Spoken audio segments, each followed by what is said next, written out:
নবী বলছেন, আল্লাহ আমার উম্মত যদি জাহান্নামে থাকে আমি কিন্তু জান্নাতে যাব না।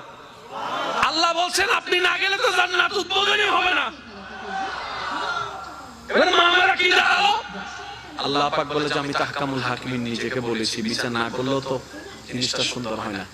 অনবী একটা কাজ করেন, ওয়ালা সাউফা ইউতিকা রাব্বুকা ফাতারদা, আমি কাউকে বলি নাই, আপনাকে না বলেছি। ওয়া মা আরসালনাকা ইল্লা রাহমাতাল লিল আলামিন, কারো সম্পর্কে নাজিল করি নাই, আপনাকে দিয়েছি। ওয়ালাল আখিরাতু খায়রুল লাকা মিনাল উলা, কাউকে বলি নাই, আপনাকে বলেছি।